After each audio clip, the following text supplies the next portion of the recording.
Hello students, welcome to Unique Educare Academy channel. हम आज standard 10 का क्लास लेने वाले हैं और उसमें हम देखेंगे chapter number 3 of science 1 which is chemical reactions and equations in which we are going to see today. आज का हमारा टॉपिक होगा students, that is one activity है जो based on law of conservation of matter और law of conservation of mass जो है वो 9th स्टैंडर्ड के बेसिस पे एक्टिविटी हम लेंगे, जिसमें हम देखेंगे कि रिएक्शन होने से पहले जो उसका वेट है और रिएक्शन होने के बाद जो उसका वेट है, दोनों का वेट जो होता है वो क्या होता है, इक्वल होता है। और फिर सेकंड हम लोग देखने वाले हैं balance in the chemical equation, और फिर थर्ड हम लोग देखने वाले टाइप्स ऑफ केमिकल रिएक्शन, जिसमें आज मैं सिर्फ 2 टाइप कवर करूंगा, that is combination reaction and decomposition reaction. So let us start with the topic activity try this. Activity try this.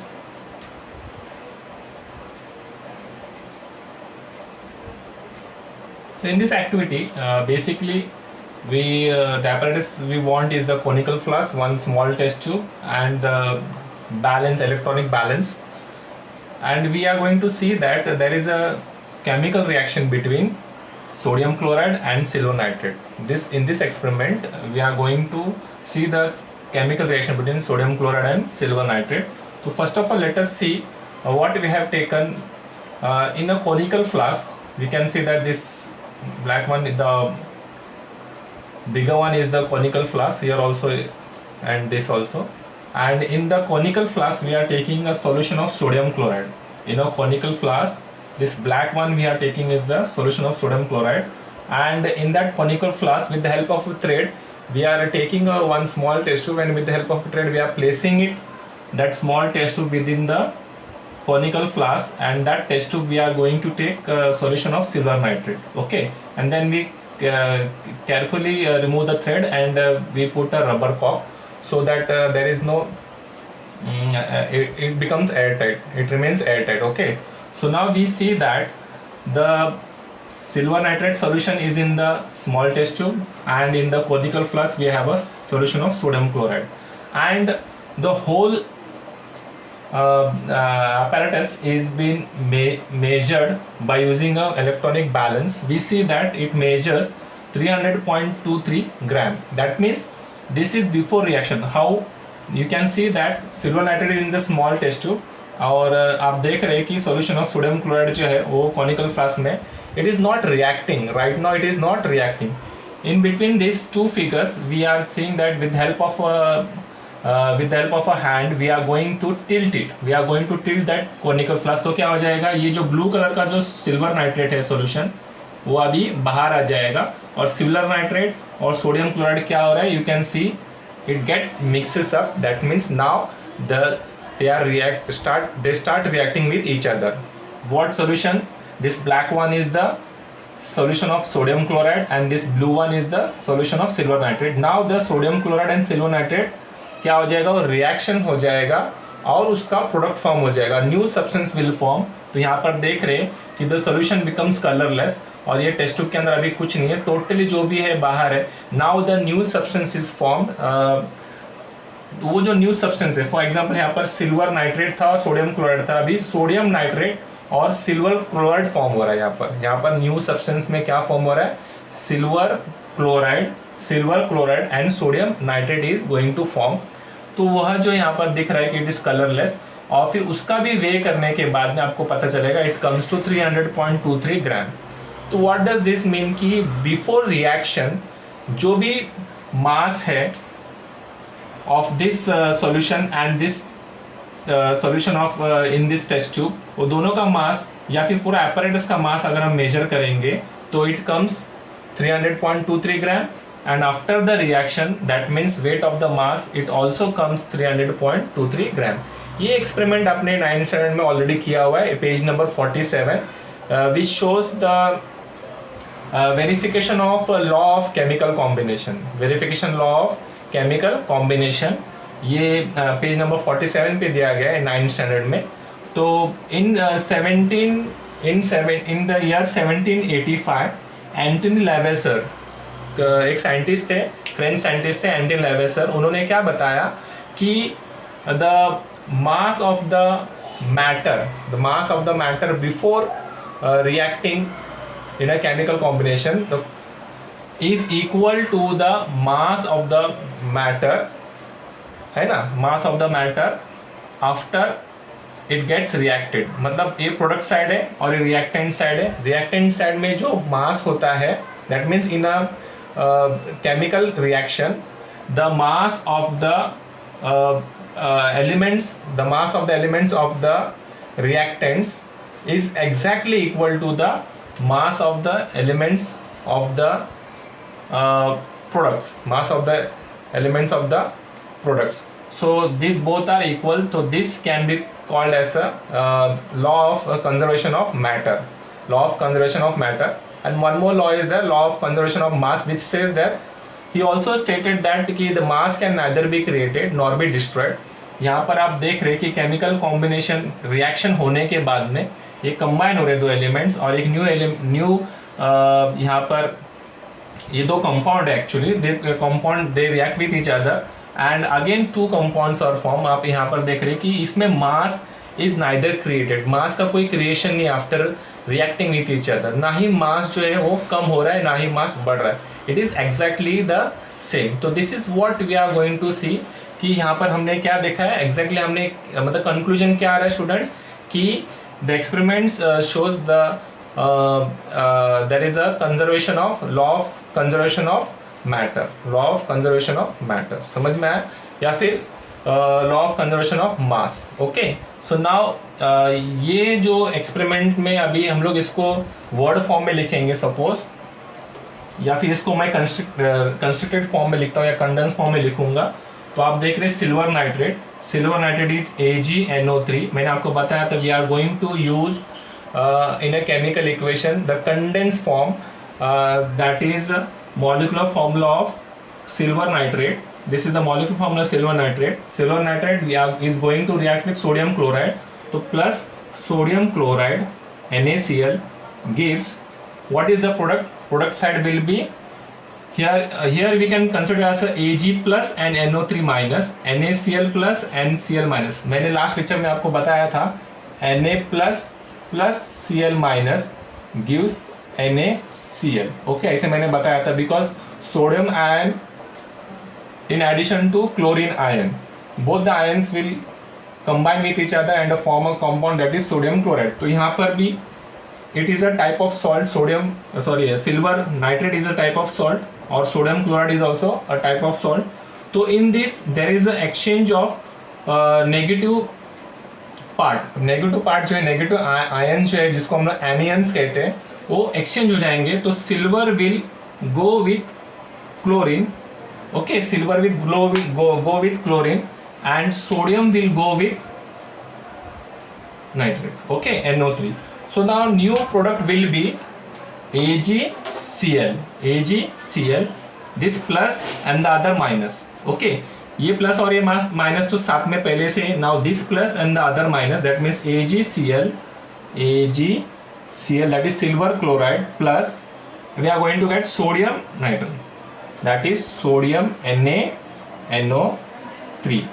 Now here also if we put plus minus sign, we say that there is a breaking of bond between these two compounds and there is a formation of bond between AgCl and NaNO3. तो ये plus Ag पे NO3 के साथ में था. अब Ag जो है और दूसरा नेगेटिव एनियन ले लिया, मतलब AgCl ले लिया. अब यहाँ पर ये Na प्लस जो था वो Cl को छोड़ दिया क्योंकि दोनों के बीच का बॉन्ड टूट गया. तो Na plus will go with NO3. Okay, तो in this way this reaction is form. तो यह जो type of reaction actually this is double displacement reaction. We see that partner of this Ag and Na is changing. both the partner, Ag का partner NO3 था तो Na के साथ गया, Na का पार्टनर Cl था वह Ag के साथ गया. तो both the partners of Ag and Na is changed, therefore both the partner means double displacement reaction. ये हम लोग बाद में पढ़ेंगे वापस से, लेकिन फिलहाल अभी हम इतना देख रहे हैं. ओके, तो यह इक्वेशन से आपको क्या पता चला कि there is a law of conservation of matter, there is a law of conservation of matter. दूसरी बात क्या है कि स्टूडेंट्स यहाँ पर हम देखेंगे कि सिल्वर नाइट्रेट एक यूजेस दिया है. Silver nitrate is used in the voter sink. जब आप वोटिंग करने जाओगे आगे तो they will put some blue color sign here, ink, sorry, they use some blue color ink. After some days, yeah, within few hours it becomes black. So that is a notification that you have voted for certain elections. Okay, तो वो जो voter ink जो होता है it is made up of silver nitrate. तो इसी तरह से आपको you can give many uses of silver nitrate. Okay, moving on to next step, that is balancing a chemical equation. Now we are going to see how to balance a chemical equation. First of all, let us see the definition of a balanced equation and unbalanced equation. Before that, I have written two equations here on the board.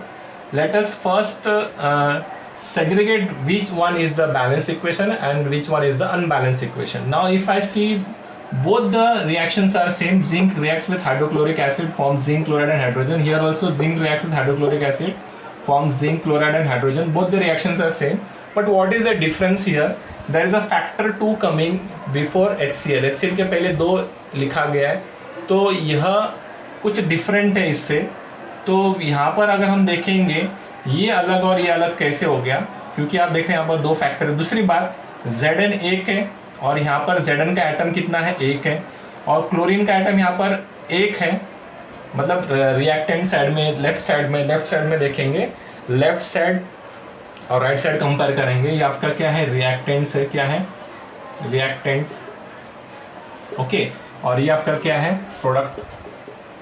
Okay, तो reactant side में hydrogen कितना है, 1, यहाँ पर कितना है, 2. तो आप देख रहे हैं कि it is not equal. Number of hydrogen in the reactants is not equal to number of hydrogen in the product. तो यहाँ पर हाइड्रोजन एटम कितने हैं, 2 एटम है, और यहाँ पर कितना, 1 है. और अगर क्लोरीन के बारे में भी देखेंगे, क्लोरीन एटम कितने हैं, 1 in the reactant, and there is a 2 chlorine atom in the product side. So we can see that number of atoms of chlorine and hydrogen are not same to that of the reactant. तो यहाँ पर जो है number of atoms of hydrogen and chlorine are not equal to the number of atoms of hydrogen and chlorine in the reactant side. Okay, तो आप देख रहे हैं दोनों नॉट इक्वल है, पर यहाँ पर देखेंगे it has 2 हाइड्रोजन. तो यहाँ पर राइट साइड में, प्रोडक्ट साइड में भी also 2 hydrogen.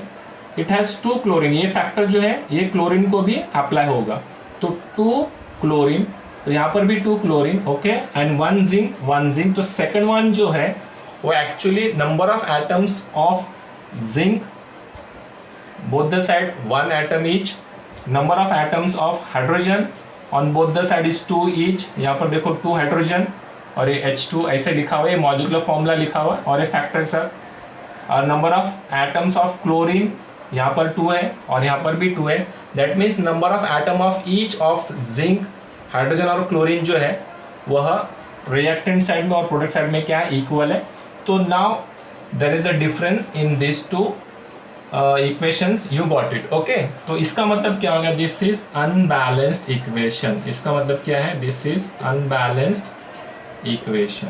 This is unbalanced equation. तो इसका मतलब क्या हो गया, बैलेंस्ड इक्वेशन हो गया. क्या हो गया, balanced. This one is the balanced one. तो एग्जाम में क्या करेंगे, वो लोग आपको अनबैलेंस्ड इक्वेशन देंगे और आपको बैलेंस करना है. एग्जाम में क्या करना है, अनबैलेंस इक्वेशन देंगे, आपको बैलेंस करना है. समझ में आया. ओके, और else they will give the reaction in words में रिएक्शन देंगे, और फिर बाद वर्ड इक्वेशन देंगे या रिएक्शन देंगे कि सपोज अभी लास्ट जो हमने देखा था कि silver nitrate reacts with sodium chloride, what happens, है ना. तो उसका आंसर क्या आएगा, when silver nitrate reacts with sodium chloride it forms silver chloride and sodium nitrate. तो उसको आपको केमिकल इक्वेशन कंडेंस फॉर्म में लिखना है, फिर उसको बैलेंस करना है. तो हर इक्वेशन जो है आपको आंसर पेपर में जो भी लिखना है वो बैलेंस्ड ही होना चाहिए. ओके स्टूडेंट्स, एक चीज़ आपको समझ में आया, वो बैलेंस होना चाहिए. Okay, now let us draw a table which shows the number of atoms. So suppose first of all let us list the names of the atom, that is Zn. Different types of atoms, Zn is there, then hydrogen is there, then chlorine is there. 3 types of atoms is there. Number of atoms in reactant side. In reactant side, let us see number of atoms in reactant side. Zn is reactant side 1. Total इसमें reactant में Zn 1 है तो 1 लिखेंगे, और product side में भी Zn 1 है तो उसमें भी 1 लिखेंगे, तो यहाँ पर लिखेंगे number of atoms in product side. क्या लिखेंगे? Number of atoms in product side. We will draw a table, okay, like this.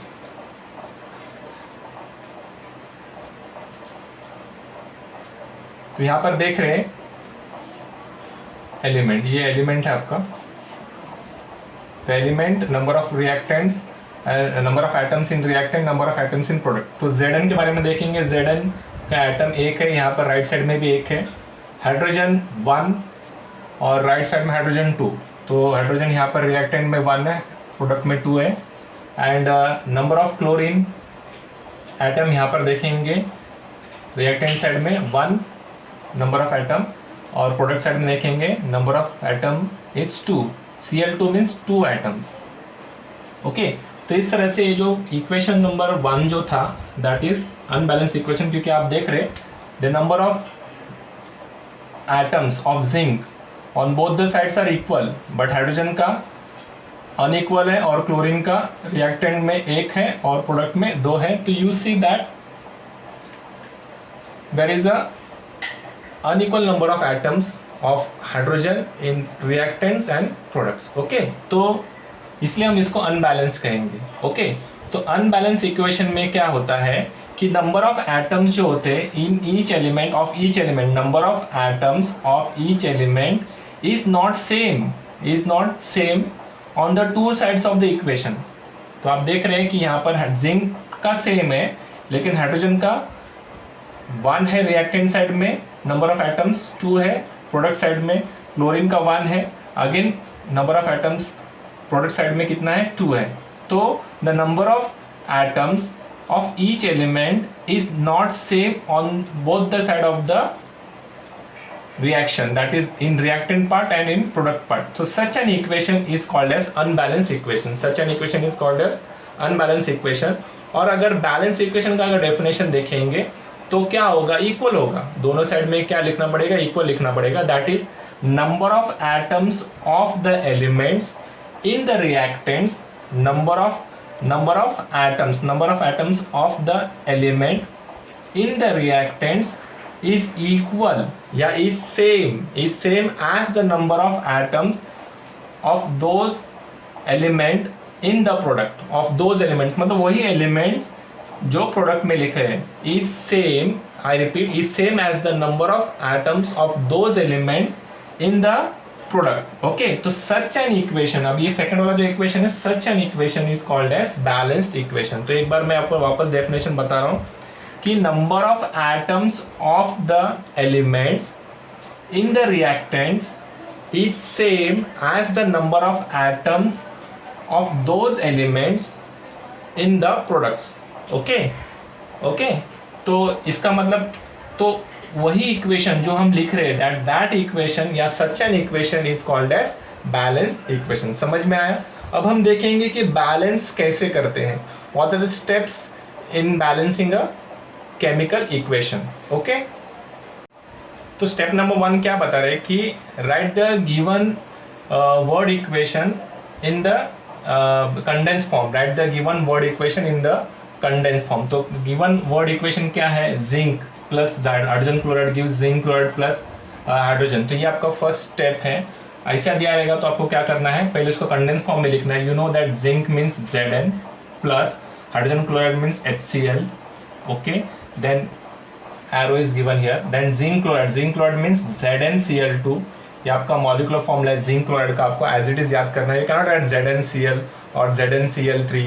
तो एल्यूमिनियम क्लोराइड में AlCl3 होता है, एल्यूमिनियम क्लोराइड में AlC होता है, सोडियम क्लोराइड में NaCl होता है और जिंक क्लोराइड में ZnCl2 होता है, मैग्नीशियम क्लोराइड में भी MgCl2 होता है, ओके। तो इस तरह से आपको याद रखना है। तो 9th स्टैंडर्ड में उसका बेसिक पार्ट है। अब मैं कल लास्ट लेक्चर में भी बताया था, अब ये लेक्चर में भी थोड़ा सा मैंने आपको बताया।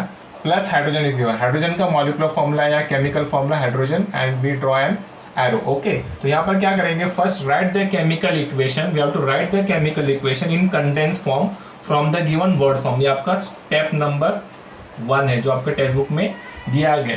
लेकिन कभी कभी आपको ये वर्ड इक्वेशन देंगे ही नहीं, ये कभी कभी ये जो है ये what is this is in word equation, this is an word equation.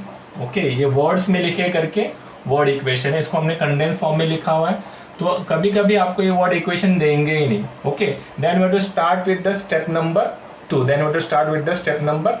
तो अभी आपने पहला ये देखा कि ये मैंने इसको कंडेंस फॉर्म में लिखा है। नाउ विल राइट, यहाँ पर मैंने एक टेबल बनाया था, तो उसी तरह से मैं एक टेबल बनाऊंगा, suppose elements, okay, then number of atoms in reactants में नंबर ऑफ एटम्स कितने हैं, और नंबर ऑफ एटम्स जो है इन प्रोडक्ट साइड में कितने हैं। ओके, तो ये ऑलरेडी मैंने बनाया था, नो प्रॉब्लम, वापस मैंने बनाया, यहाँ पर Zn लिया, फिर hydrogen, how many types of elements are present, zinc, hydrogen and chlorine, तो जिंक, हाइड्रोजन एंड क्लोरीन। तो वापस से मैं क्यों लिया, क्योंकि ये इजी एग्जांपल है। Okay, then will move on to the little harder one. तो जिंक, यहाँ पर जिंक कितना है, रिएक्टेंट साइड में जिंक, ये रिएक्टेंट है आपका, ये क्या है, रिएक्टेंट है, और ये क्या है आपका, प्रोडक्ट है। ओके, तो रिएक्टेंट में जिंक कितना है, एक ही है, और यहाँ पर जिंक है, बिल्कुल नहीं, तो जिंक एक ही है, और प्रोडक्ट में भी जिंक यहाँ पर एक ही है। ओके, फिर हाइड्रोजन कितना है, एक है इन द रिएक्टेंट साइड, और प्रोडक्ट साइड में हाइड्रोजन कितना है, दो है, तो रिएक्टेंट साइड में एक, प्रोडक्ट साइड में दो। फिर क्लोरीन कितना है, रिएक्टेंट साइड में एक है, और प्रोडक्ट साइड में क्लोरीन कितने हैं, दो, तो क्लोरीन एक और यहाँ पर क्लोरीन दो। ओके, तो यहाँ पर आप देख रहे हैं कि हाइड्रोजन और क्लोरीन को अपने को बैलेंस करना पड़ेगा। क्या करना पड़ेगा, हाइड्रोजन और क्लोरीन को बैलेंस करना पड़ेगा। तो यहाँ पर हम देख रहे हैं step number 2 says that check whether the equation, this given equation is balance और नॉट। हमने चेक कर लिया स्टेप नंबर 2। स्टेप नंबर 2 क्या है students, that we have to check whether the given equation is balance और not. तो हमने क्या पता कर लिया, ये इक्वेशन बैलेंस नहीं है। How, because we found that the number of atoms in the reactants of hydrogen and chlorine is not equal to the number of atoms of the product side of hydrogen chlorine, same है ना, तो same नहीं है, 1 है कभी 2 है, तो क्या हो गया, it is an unbalance equation. Okay, now step number 3, step number 3 में क्या हो रहा है, स्टेप नंबर 3 क्या बताएगा, तो हम लोगों को इट इज़ कन्वीनियंट। तो अभी कन्वीनियंस के लिए क्या करेंगे, हम लोग या तो हाइड्रोजन से स्टार्ट करेंगे, बिकॉज जिंक जो है, जिंक का दोनों का नंबर ऑफ एटम्स रिएक्टेंट और प्रोडक्ट में 1 ईच है। हाइड्रोजन और क्लोरीन का रिएक्टेंट साइड में 1 ईच, लेकिन प्रोडक्ट साइड में 2 है। तो here we can start with hydrogen और we can start with chlorine. तो यहाँ पर आप देख रहे हैं कि प्रोडक्ट साइड में क्लोरीन ज़्यादा है, 2 है, और हाइड्रोजन भी 2 है। तो other we can start with hydrogen और I can start with chlorine. ये जो मैं एक्सप्लेनेशन दे रहा हूँ यही है आपका स्टेप नंबर 3। तो जिसमें आपको देखना है कि बैलेंस करने के लिए हमें स्टार्ट कहाँ से करना है। तो मैक्सिमम नंबर ऑफ एटम्स मैं देख रहा हूँ, यहाँ पर क्लोरीन का 2 है और यहाँ पर क्लोरीन का 1 है, तो मैक्सिमम नंबर ऑफ एटम्स 2 है, तो मेरे को यहाँ पर 2 लाना है। लेकिन मेरे को क्या करना पड़ेगा, एक फैक्टर लिखना पड़ेगा। क्या लिखना पड़ेगा, फैक्टर। तो फॉर एग्जाम्पल अभी क्लोरीन का यहाँ पर 2 है, I cannot right 2 here like that, मैं ऐसे 2 नहीं लिख सकता हूँ, तो it will change the molecular formula. Hydrogen chloride का मॉलिक्यूलर फॉर्मूला क्या है, HCl, नॉट HCl2, मतलब HCl2 नहीं है, HCl है। तो अगर हम लोग उसको HCl2 लिखेंगे, that means we are changing the molecular formula, we are changing the rules of the chemistry.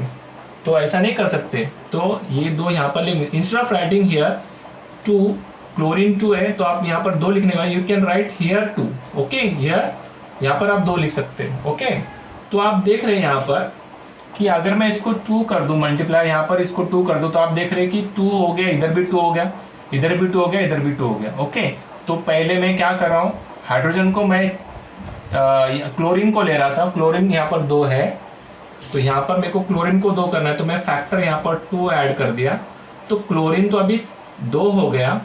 Okay, 2 chlorine atoms. Okay, अब ये 2 क्लोरीन के होने के साथ साथ ये हाइड्रोजन भी 2 हो गया। क्लोरीन को चेंज करते समय अभी देख रहे हैं कि हाइड्रोजन भी चेंज होगा, क्योंकि चेंज हो गया, तो 2 एटम ऑफ हाइड्रोजन हो गया। अभी पहले 2 लिखते ही मैंने क्लोरीन को सोच के, क्लोरीन के बारे में सोच के मैंने यहाँ पर 2 लिखा, लेकिन हाइड्रोजन भी 2 हो गया, तो आप देख रहे हैं राइट साइड में हाइड्रोजन ऑलरेडी 2 है, मतलब हाइड्रोजन 2 है राइट साइड में, प्रोडक्ट साइड में यस हाइड्रोजन 2 है, क्लोरीन 2 है यस, प्रोडक्ट साइड में क्लोरीन 2 है, Zn1 है, दोनों साइड में Zn1 है। It means now this equation is balance. सिर्फ यहाँ पर 2 डालने से ये क्या हो गया, इक्वेशन बैलेंस हो गया। और मैंने आपको एक चीज बताई थी कि जब भी आप एग्जाम में लिखोगे तो क्या करोगे, आप इक्वेशन को बैलेंस फॉर्म में लिखोगे। Okay, don't write unbalanced equation, you will lose the marks. Okay, so now दूसरा एग्जांपल ले लेंगे। So the example given in the textbook I am solving that in word form it is given sodium hydroxide plus sulfuric acid gives sodium sulfate plus water. This is the equation given in the word form. This is the word equation. Now we have to, step number 1 is convert the given chemical equation in the condensed form. Condensed form में हम लिख रहे हैं तो क्या होगा, sodium hydroxide means molecular formula sodium hydroxide is NaOH plus sulphuric acid का H2SO4 gives sodium sulphate. Sodium sulphate is Na2SO4, Na2SO4 plus water का मॉलिक्यूलर फॉर्मूला है H2O। नाउ अभी यहाँ पर देखेंगे how many elements are present in the reaction. Reaction में कितने elements participate कर रहे हैं। एक तो पहले हम रिएक्टेंट साइड लिख लेते हैं, ये आपका रिएक्टेंट साइड है। Okay, this is reactant and this is the product side. Okay, reactant and product. तो आप देखेंगे पहले रिएक्टेंट साइड में कौन से एलिमेंट है। एक तो सोडियम है, Na मीन्स सोडियम, तो पहला एलिमेंट आपका सोडियम हो गया। दूसरा एलिमेंट होगा oxygen, we can write it as oxygen. फिर थर्ड एलिमेंट होगा आपका हाइड्रोजन, ये हाइड्रोजन हो या ये हो, एक ही हाइड्रोजन, यहाँ पर फिलहाल अभी हाइड्रोजन लिखेंगे। Okay, then one more element is the sulphur. Hydrogen लिख दिया, ऑक्सीजन लिख दिया, अभी सल्फर बाकी, तो सल्फर का मैं S लिख देता हूँ। अब now will count the number of atoms of sodium in the reactant. Reactant में कितने सोडियम एटम प्रेजेंट है वो मैं देखूंगा। तो सोडियम 1 हो गया और यहाँ पर कहीं है क्या, नहीं, रिएक्टेंट तक ही देखूंगा। सोडियम के कितने एटम है, 1, तो रिएक्टेंट में सोडियम के कितने एटम है, 1। फिर ऑक्सीजन के कितने एटम है ऑन रिएक्टेंट, ये 4 और ये एक 1, कितना हो गया 5। तो टोटल कितने हो गए ऑक्सीजन के रिएक्टेंट साइड में नंबर ऑफ एटम्स ऑक्सीजन के कितने हो गए 5। और अभी देखेंगे हाइड्रोजन के कितने एटम्स है, ये 2 and this 1, that means total 3। तो 3 हाइड्रोजन हो गए, 3 number of atoms of hydrogen. Okay, तो अभी सल्फर देखेंगे, सल्फर के कितने एटम्स है 1, तो सल्फर के कितने एटम है 1 इन the reactants.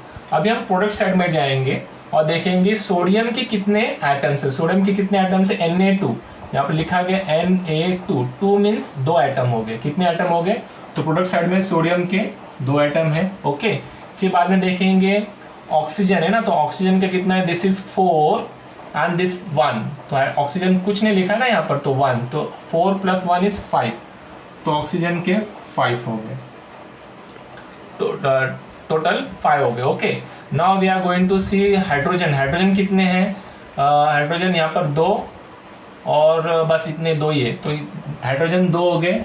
Number of atoms कितने हैं हाइड्रोजन के, 2 एटम है इन द प्रोडक्ट साइड।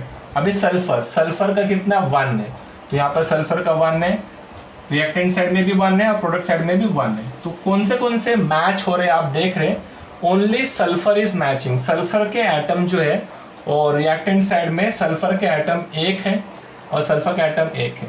और ऑक्सीजन देख रहे हैं, ऑक्सीजन का रिएक्टेंट साइड में नंबर ऑफ एटम्स कितने 5 और प्रोडक्ट साइड में नंबर ऑफ एटम्स कितने 5, सॉरी मतलब ऑक्सीजन और सल्फर दोनों के number of atoms in the reactant side and in the product side are equal, means same. Okay, तो अभी आप देखेंगे कि सोडियम जो है, सोडियम में रिएक्टेंट साइड में 1 है, प्रोडक्ट साइड में 2 है। ओके, और अनइक्वलिटी कहाँ पर आया, यहाँ पर हाइड्रोजन में number of atoms in reactant side is 3 and number of atoms in the product side is 2।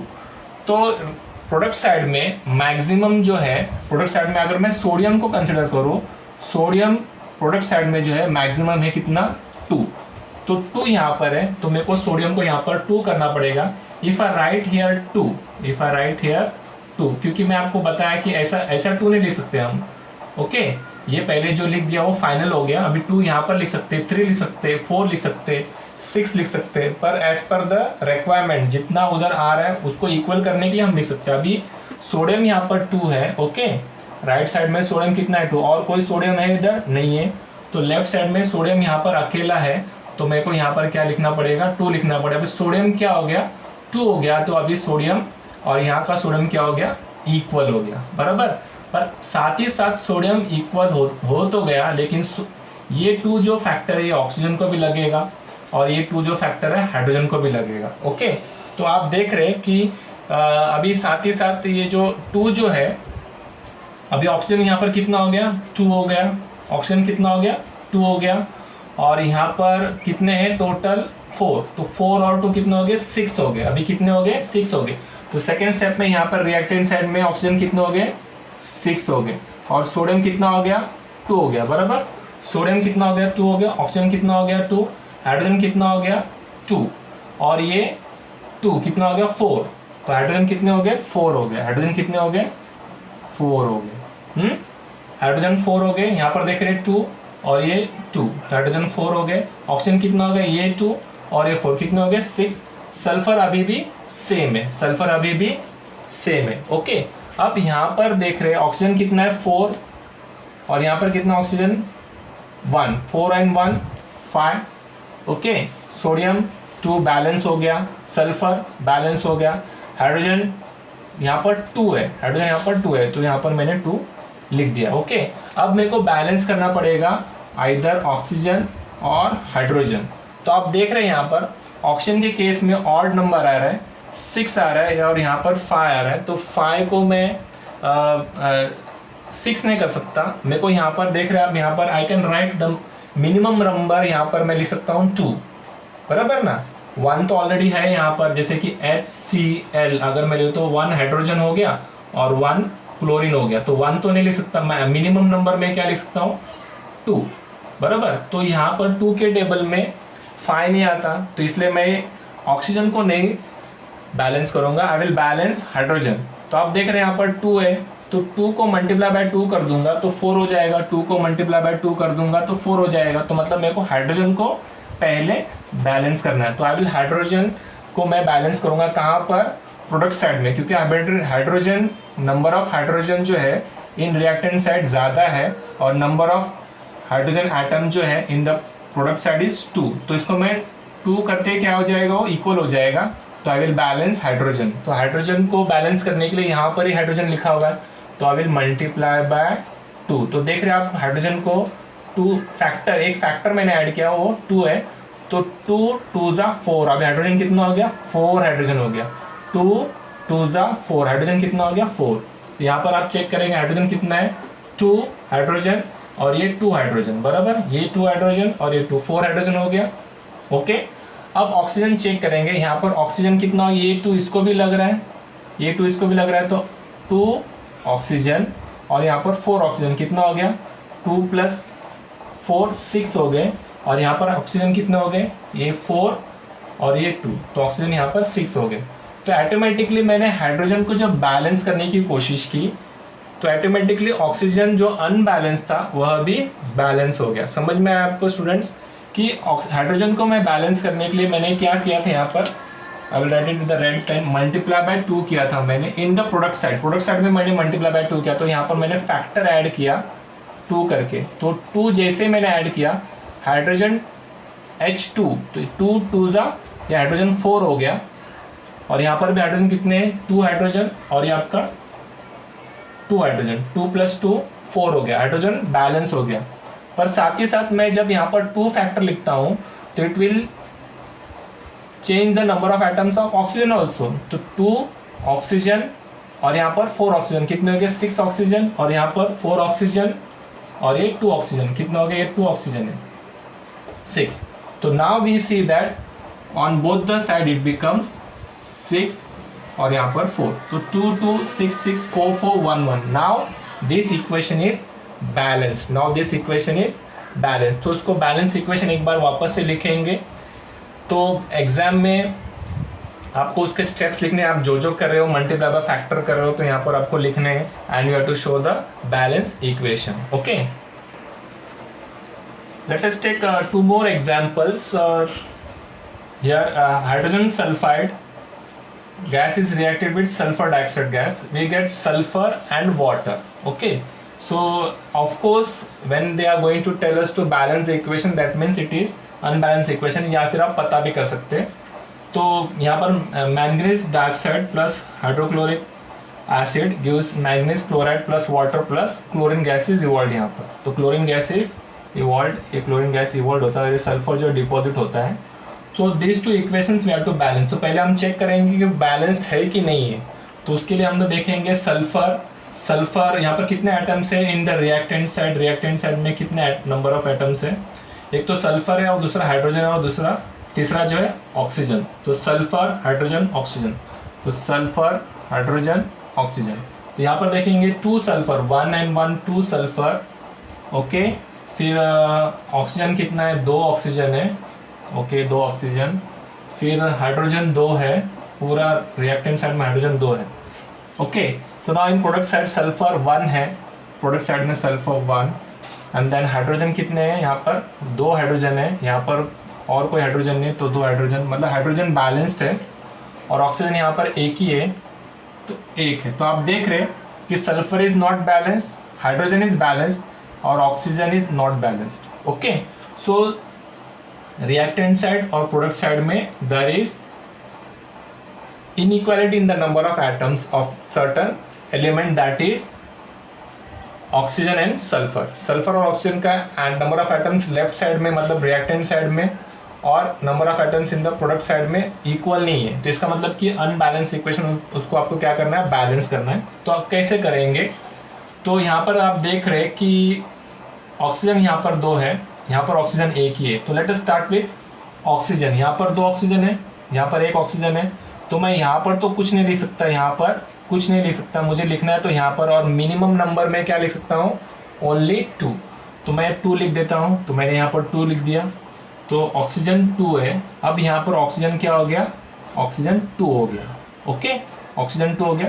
अब जैसे ऑक्सीजन 2 तो हो गया, लेकिन हाइड्रोजन चेंज हो रहा है। हाइड्रोजन कितना हो गया, 4 हो गया। हाइड्रोजन कितना हो गया, 4। और कोई हाइड्रोजन है यहाँ पर नहीं।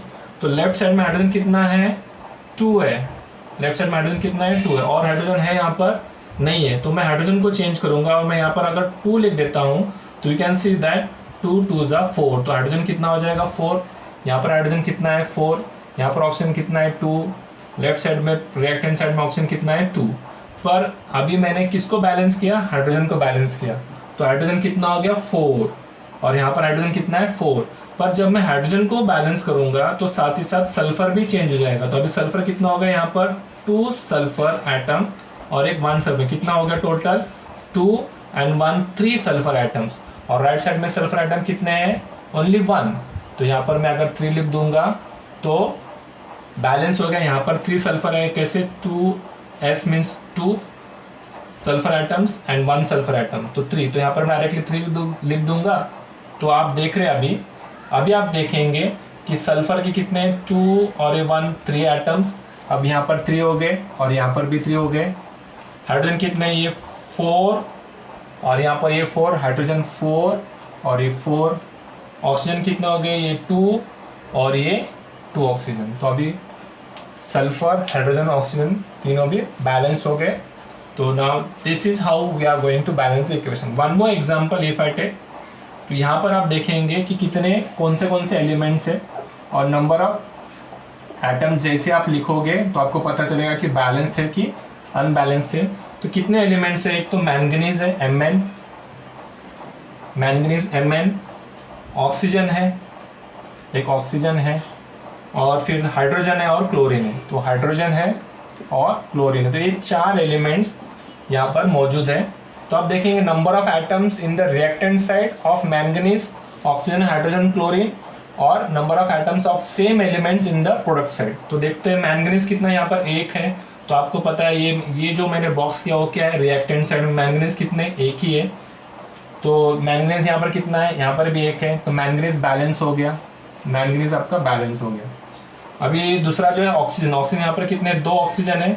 और यहाँ पर कोई है क्या रिएक्टेंट साइड में, नहीं, सिर्फ यहीं पर है ऑक्सीजन 2, और यहाँ पर ऑक्सीजन 1 है। और कोई ऑक्सीजन है यहाँ पर प्रोडक्ट साइड में नहीं है, 2 ऑक्सीजन, यहाँ पर 1 ऑक्सीजन। तो यहाँ पर 2 और यहाँ पर 1। ओके, ये 2 ऑक्सीजन और 1 ऑक्सीजन। अभी आप देखेंगे हाइड्रोजन, हाइड्रोजन कितने हैं यहाँ पर, 1 है। और कोई हाइड्रोजन है यहाँ पर रिएक्टेंट साइड में, नहीं, 1 hydrogen in the reactant side. और यहाँ पर हाइड्रोजन कितने हैं, यहाँ पर हाइड्रोजन नहीं, यहाँ पर हाइड्रोजन है 2 और यहाँ पर भी नहीं, तो 2 hydrogen in the product side. Okay, 2 hydrogen items, तो आप समझ जाओ 2 hydrogen items. Okay, so now chlorine, chlorine in the reactant side is 1 and chlorine in the product side, यहाँ पर रिएक्टेंट साइड में क्लोरीन कितना 1 है। And chlorine in the product side में देखो ये 2Cl और ये 2Cl, कितना हो गया 2Cl कितना हो गया 4 हो गए, तो total 4 number of chlorine atoms. समझ में आया।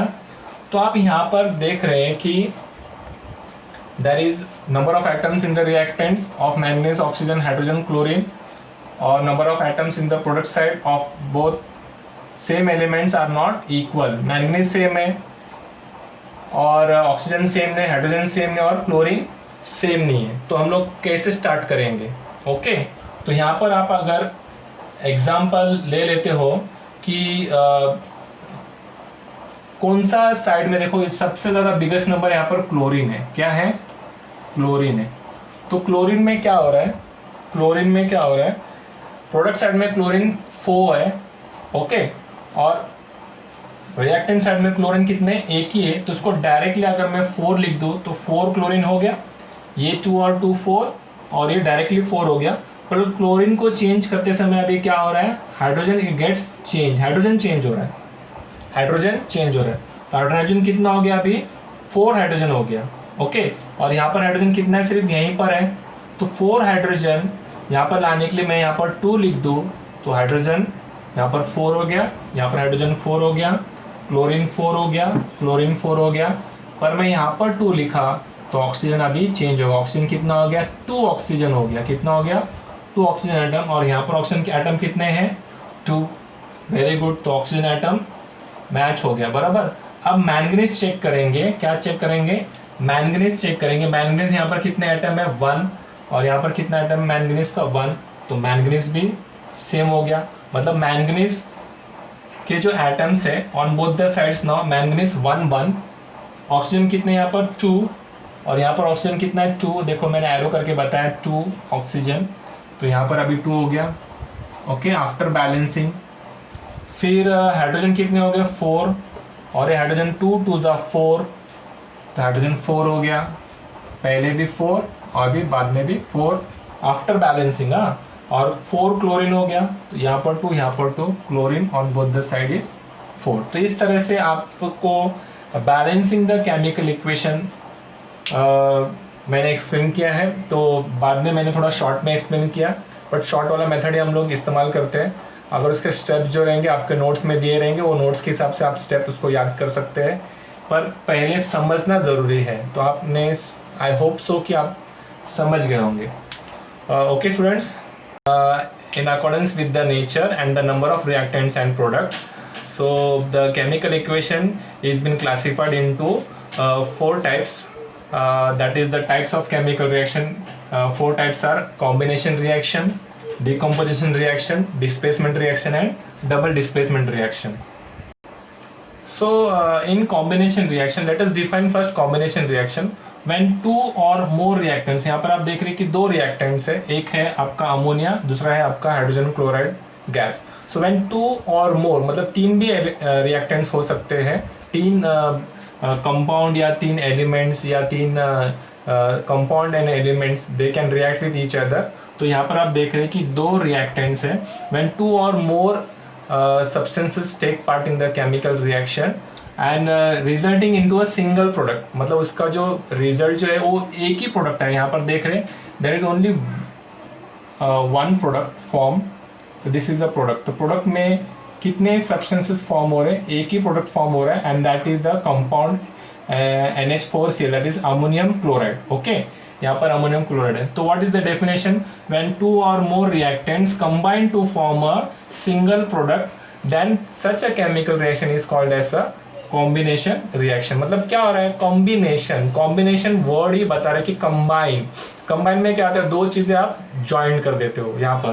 तो NH 3 ये अमोनिया है, और आपका हाइड्रोजन क्लोराइड से जब वो रिएक्ट करेगा तो क्या होने वाला है, अमोनियम क्लोराइड फॉर्म होने वाला है, तो which is a solid substance. So यहाँ पर आप देख रहे हैं कि दो चीज़ें कंबाइन होके एक ही प्रोडक्ट फॉर्म हो रहा है। यहाँ पर कैसे NH3 एक अलग है, ओके, और HCl एक आपका अलग है, और यहाँ पर आप देख रहे हैं कि एक ही प्रोडक्ट फॉर्म हो गया यहाँ पर, ओके। तो सबसे इजी वाला एग्जांपल हम ले लेंगे magnesium ribbon. You know the experiment magnesium ribbon when burnt in air it forms magnesium oxide. तो मैग्नीशियम जो है वो क्या करेगा, it takes oxygen from the air and it form magnesium oxide. तो यहाँ पर अगर हम इसको बैलेंस करेंगे तो आपको इस तरह से बैलेंस करना पड़ेगा। तो now this is the balance equation. इधर भी आप देख रहे हैं कि 2 एलिमेंट्स, यहाँ पर क्या हो रहा है, 2 कंपाउंड थे, ये क्या थे, कंपाउंड थे, और एक कंपाउंड फॉर्म हो गया, ओके, क्या हो गया, कंपाउंड फॉर्म हो गया। तो यहाँ पर क्या हो रहा है कि एक एलिमेंट रिएक्ट हो रहा है एक एलिमेंट से, 2 elements combine to form a single product. Single product यहाँ पर क्या है, magnesium oxide, means magnesium wire when burnt in air, तो एयर से ऑक्सीजन ले लेगा and it forms magnesium oxide. तो this is a compound, okay.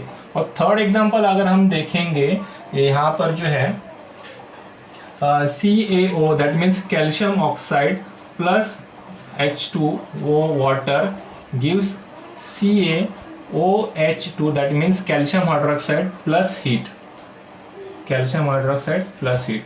तो यहाँ पर जो है this is the third reaction, this is first, this is second, this is third reaction, in which we can see again यहाँ पर 2 compound react हो रहे, क्या हो रहे, 2 कंपाउंड रिएक्ट हो रहे और एक कंपाउंड फॉर्म हो रहा है, no problem, but we have to, the main important is that कि एक ही प्रोडक्ट मिलना चाहिए। तो यहाँ पर भी अगेन आपको एक ही प्रोडक्ट मिल रहा है, okay, that is calcium hydroxide, calcium hydroxide. तो कैल्शियम हाइड्रोक्साइड कैसे मिल रहा है, when calcium oxide reacts with water, when calcium oxide reacts with water we get calcium hydroxide।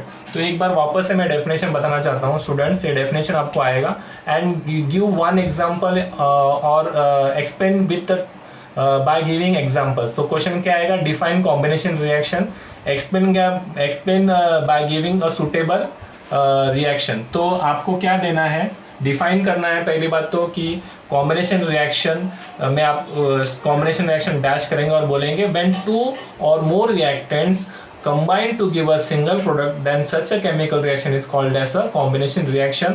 और आप एग्जांपल ये सेकंड वाला दे दीजिए कि when magnesium wire is burnt in air it forms magnesium oxide, और आप इसको लिख दीजिए, बैलेंस लिखना है यहाँ पर 2 और यहाँ पर 2 लिखना है। तो आपका एक एग्जांपल आपने दे दिया, 2 पूछेंगे तो आप फर्स्ट वाला लिखिए और सेकंड वाला लिखिए, तो इस तरह से आपको मार्क्स क्रेडिट हो जाएंगे। Now we are going to move to next reaction, that is decomposition reaction। The second is the decomposition reaction। The decomposition reaction में क्या हो रहा है, first of all we see the definition of the decomposition reaction। So the reaction एक reaction है in which a single reactant, यहाँ पर आप देख रहे हैं कि एक ही compound है and that is the compound of sugar, that is the compound of sugar, ये आपका शुगर कंपाउंड है। तो the reaction in which a single reactant, that means there is only one reactant giving rise to 2 और more products, giving rise to 2 और more products. इसका definition एक बार वापस से बताता हूँ कि the reaction in which one reactant give rise to 2 or more products then such a chemical reaction is called as decomposition reaction। अभी मैंने पहले वाले कॉम्बिनेशन रिएक्शन में बताया कॉम्बिनेशन मीन्स टू कंबाइन, यहाँ पर दिया है decomposition मीन्स टू सेपरेट, है ना। जैसे कोई एक मतलब कहीं चीज़ सड़ी गली चीज़ें जो जैसे इंसेक्ट कहीं गुजर गए, कहीं ज़मीन में पड़ा हुआ है, तो आप देखते हैं थोड़े दिनों के बाद में वो इंसेक्ट जो पूरा डिकम्पोज पूरा मिट्टी में मिल जाता है, क्योंकि उसके छोटे छोटे पार्टिकल्स हो गए रहते हैं जो मिट्टी में मिक्स हो गए, मतलब कि डिकम्पोज हो गया। क्या हो गया, डिकम्पोज हो गया। तो यहाँ पर क्या हो रहा है, शुगर जो मॉलिक्यूल है वो क्या हो रहा है, decomposes into carbon and water. तो हम लोग के इसके लिए एक्चुअली एक्सपेरिमेंट क्या किया है, we are taken evaporating dish, एक इवापोरेटिंग डिश में हम लोग शुगर लेंगे और उसको हीट करेंगे। तो हीट करने पर क्या होगा, after certain time the sugar becomes brown and after some times the sugar becomes black in colour. तो शुगर ब्लैक कलर हो गया, इसका मतलब कि क्या हो गया कि उसके अंदर से कार्बन जो है वो पूरा बर्न हो गया इसलिए वो ब्लैक हो गया, उसके अंदर का जो वाटर मॉलिक्यूल है वो क्या हो गया, इवापोरेट हो गया। क्या हो गया, वाटर मॉलिक्यूल इवापोरेट हो गया, बचा क्या, we left with the carbon. तो इस तरह से शुगर मॉलिक्यूल जो का उसका molecular formula C12H22NO11, after heating, तो इसको हम लोग हीट करेंगे तो हमें क्या प्रोडक्ट मिलेंगे, carbon and water, that means 12 molecule of 12 atoms of carbon and 11 molecule of water. Okay, so if we take one more examples, ये टेक्स्ट बुक में दिया गया है, अगर आप ले लेंगे one more example तो हम लोगों ने रूल नंबर 4 या रूल नंबर 5 में देखा था that calcium carbonate when we heat, तो हीट का मैंने वहाँ पर बताया था, we denoted by drawing a triangle, we get calcium oxide, तो हमने वहाँ पर उसको लाइमस्टोन कहा था, उसको स्लेट लाइन कहा था। तो that means calcium carbonate when it is heated, तो हीट का साइन ये हो गया, तो हम लोग क्या मिलेगा, product we got it as calcium oxide plus carbon dioxide gas. इसको अगर हम लोग इसका फिजिकल स्टेट लिखेंगे तो आपको इस तरह से सॉलिड और सॉलिड लिखना पड़ेगा। तो यहाँ पर भी आप देख रहे हैं कि single reactant that is calcium carbonate when heated, अगर उसको हीट करेंगे व्हाट इट विल फॉर्म 2 और मोर प्रोडक्ट। यहाँ पर तो 2 ही प्रोडक्ट फॉर्म हो रहे हैं, the first product is the calcium oxide and the other product is the carbon dioxide. तो इस तरह से आपको क्वेश्चन आएगा कि define decomposition reaction and explain by giving 2 suitable examples. तो डिफाइन करना है कि the reaction in which one reactant gives 2 or more product, तो such a reaction is called as decomposition reaction। और उसका एग्जाम्पल लिखने है कि when a sugar molecule is heated it decomposes to form carbon and water। फिर दूसरा example आपको लिखना है कि when calcium carbonate is heated it decomposes to form calcium oxide and carbon dioxide। तो इस तरह से आप 2 एग्जाम्पल दे देंगे तो आपको फुल मार्क्स क्रेडिट हो जाएगा। तो मैंने आई होप सो आज मैंने क्या क्या कवर किया है, मैंने एक एक्टिविटी स्टार्टिंग में लिया which shows the law of conservation of matter and law of conservation of mass, और सेकंड मैंने आपको पढ़ाया कि balancing the chemical equation. I hope so कि आपको वो भी समझ में आ रहेगा। And we have taken only 2 types of chemical reaction based on the nature and the number of reactants and the products. तो फर्स्ट जो टाइप हमने लिया है कॉम्बिनेशन रिएक्शन एंड सेकंड वाला मैंने जो लिया decomposition reaction. I hope so कि आपको ये लेक्चर पसंद आया रहेगा। Don't forget to share, like and subscribe my channel that is Unique Educare Academy and next lecture tak this is Prakash saying you goodbye।